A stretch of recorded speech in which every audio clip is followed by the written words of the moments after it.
मध्य प्रदेश विधानसभा चुनाव में भाजपा ने 39 उम्मीदवारों की सूची में 3 नेता पुत्रों को टिकट देकर इस बात का संकेत तो दे दिया है कि नेता पुत्रों को टिकट तो दिया जाएगा, लेकिन किस किस को टिकट मिलेगा यह भी राज रखा गया है। नमस्कार, आप देख रहे हैं नारद मुनि लाइव और मैं हूं आपके साथ जुबैर कुरैशी। दरअसल इस बार पार्टी का एकमात्र लक्ष्य है चुनाव जीतना। इसके लिए पार्टी हर सीट पर सिर्फ जिताऊ उम्मीदवारों की खोज कर रही है। प्रदेश में कई सीटें ऐसी हैं जहां नेता पुत्र मजबूत स्थिति में नजर आ रहे हैं। ऐसे में संभावना यह भी जताई जा रही है कि इस बार के विधानसभा चुनाव में भाजपा कुछ नेता पुत्रों पर दांव लगा सकती है। देखिए इसी पर नारद मुनि की ये रिपोर्ट। गौरतलब है कि प्रदेश में भाजपा के कई वरिष्ठ नेताओं के पुत्र पिछले कई सालों से राजनीति के क्षेत्र में सक्रिय हैं। अब तक पार्टी परिवारवाद के नाम पर उन्हें दरकिनार करती आ रही है, लेकिन केंद्रीय मंत्री अमित शाह भी नेता पुत्रों को टिकट देने का संकेत दे चुके हैं। अपने भोपाल दौरे के दौरान शाह ने परिवारवाद के सवाल पर कहा था कि परिवारवाद का मतलब है कि पार्टी और सत्ता की मिल्कियत एक परिवार के हाथ में हो। इसको परिवारवाद कहते हैं। केंद्रीय गृह मंत्री के बयान से मध्य प्रदेश में नेता पुत्रों के रास्ते साफ हो गए हैं। शाह ने ये भी कहा था, एकाध योग्य लोगों को टिकट मिलते रहते हैं। ऐसे में इस बार मध्य प्रदेश के विधानसभा चुनाव में कई बड़े नेताओं के पुत्र लाइन में लगे हैं। अगर उनकी दावेदारी मजबूत रही तो उनका रास्ता साफ हो सकता है। इस बार के चुनाव में बीजेपी कोई जोखिम नहीं लेना चाहती है। मध्य प्रदेश भाजपा में टिकट की कतार में करीब दर्जन भर नेता पुत्र शामिल हैं। इनमें कुछ ऐसे हैं जिनकी क्षेत्र में अच्छी पकड़ है और वो वर्षों से राजनीति में सक्रिय हैं। इनमें से पूर्व मंत्री गौरीशंकर शेजवार के पुत्र मुदित शेजवार 2018 में प्रभुराम चौधरी से हार गए थे। पूर्व सीएम उमा भारती ने मुदित को टिकट की सिफारिश की है, लेकिन इस सीट पर मंत्री प्रभुराम काबिज हैं, इसलिए टिकट मिलना मुश्किल है। पूर्व मंत्री जयंत मलैया के पुत्र सिद्धार्थ मलैया भी टिकट की दौड़ में हैं। वो दमोह उपचुनाव में बागी हो गए थे। इस सीट से भाजपा प्रत्याशी राहुल सिंह हार गए। अब सिद्धार्थ और राहुल दोनों दमोह से टिकट मांग रहे हैं।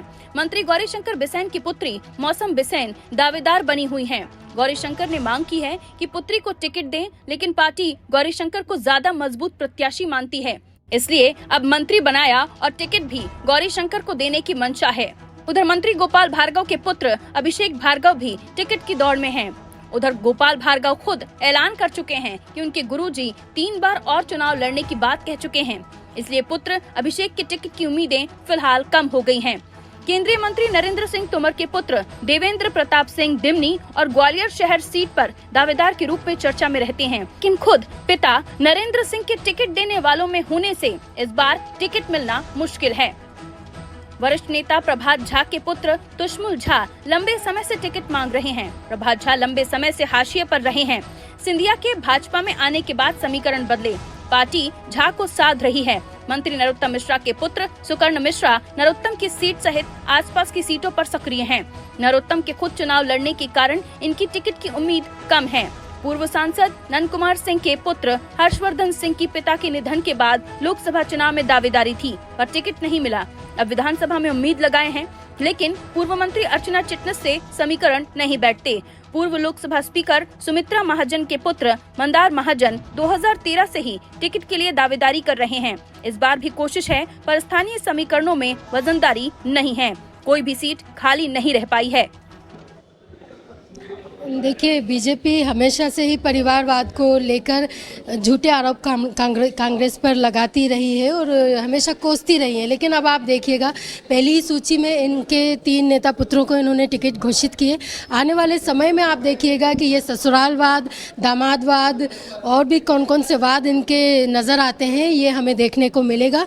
ये झूठ बोलते हैं दूसरों के लिए और जो काम ये खुद करते हैं वो झूठ बोलकर दूसरों पर थोपने का काम करते हैं।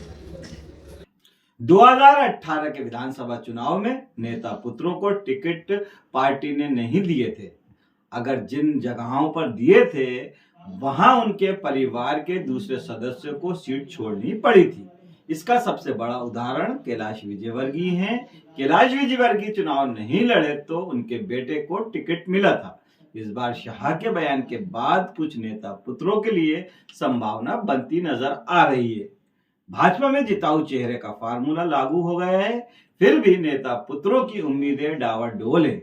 2 महीने में नेता पुत्रों की टिकट की उम्मीदें पलट उलट पलट हो चुकी हैं। वजह यह है कि पहले राष्ट्रीय अध्यक्ष जेपी नड्डा ने गाइडलाइन दी कि नेता पुत्रों को टिकट नहीं मिलेगा। फिर केंद्रीय गृह मंत्री अमित शाह ने साफ कर दिया कि मापदंड जिताऊ चेहरा ही रहेगा। नतीजन पहली सूची में 3 नेता पुत्रों को टिकट मिला। ऐसे में दूसरी सूची से नेता पुत्रों को उम्मीदें तो हैं, लेकिन सर्वे और फीडबैक वे जिताऊ चेहरे का मापदंड डरा भी रहा है। आपको बता दें कि पहली सूची में पूर्व सांसद शिवराज लोधी के बेटे वीरेंद्र, पूर्व विधायक मानवेंद्र के बेटे और प्रतिभा सिंह के बेटे नीरज सिंह को टिकट मिला है। परिवार में देखें तो पूर्व मंत्री रंजना बघेल के भतीजे जयदीप और कांग्रेस से पूर्व मंत्री हरभजन सिंह मीणा की बहू प्रियंका, वरिष्ठ नेता मेहरबान सिंह की बहू सलरा रावत को भी टिकट मिला है। गौरतलब है कि कई नेता पुत्र ऐसे हैं जो राजनीति में स्थापित हो चुके हैं। इनमें पूर्व सीएम सुंदरलाल पटवा के भतीजे विधायक सुरेंद्र पटवा, पूर्व सांसद कैलाश सारंग के पुत्र मंत्री विश्वास सारंग, पूर्व विधायक सत्येंद्र पाठक के पुत्र विधायक संजय पाठक, पूर्व सीएम वीरेंद्र सकलेचा के बेटे मंत्री ओम प्रकाश सकलेचा, पूर्व सीएम बाबूलाल गौर की बहू विधायक कृष्णा गौर, पूर्व विधानसभा अध्यक्ष ईश्वरदास रोहाणी के विधायक पुत्र अशोक रोहाणी, पूर्व मंत्री कैलाश विजयवर्गीय के बेटे विधायक आकाश, पूर्व विधानसभा उपाध्यक्ष भेरूलाल पाटीदार की पुत्री सांसद कविता पाटीदार और पूर्व विधायक प्रेम सिंह दत्ती गांव के बेटे मंत्री राज्यवर्धन सिंह शामिल हैं।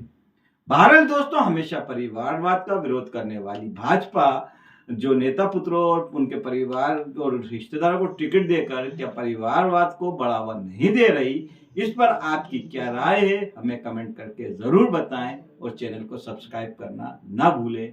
नमस्कार, जय हिंद।